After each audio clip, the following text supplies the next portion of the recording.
Dapat gawin to ng Golden State Warriors para kanilang makuha itong si Kawhi Leonard galing sa Clippers mga idol. Isang malaking pasabog ang ginawa ng Golden State Warriors na pagkatapos ng isang buwang makalipas, pagkatapos ng trade deadline ay lumabas ang revelasyon na ang Golden State Warriors ay tumawag para mag-trade kay Kawhi. Kaso nga lang yung Clippers ay hindi pumayag. Naiintindihan ng karamihan na nais lang nilang bigyan talaga ng solidong tulong itong si Stephen Curry habang siya ay magaling pa.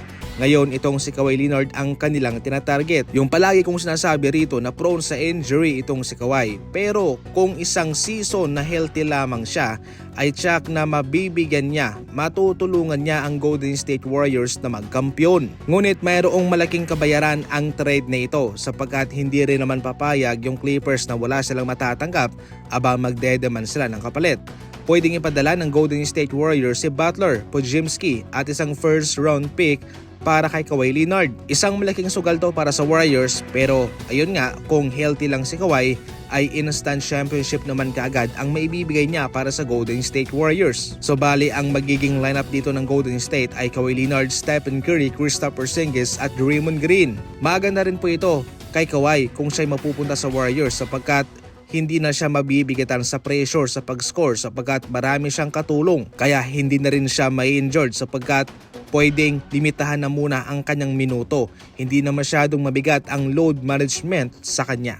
Malakas ang Rockets kung titingnan sa papel pero mayroon silang malaking problema na kailangan sa ngayon ng malaking solusyon.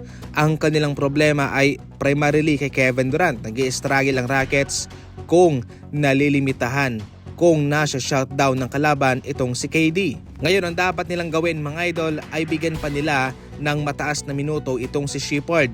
Magaling kasi siyang ball handler at low turnover player. Considering na ang turnover ay ang malaking problema nila especially sa fourth quarter na.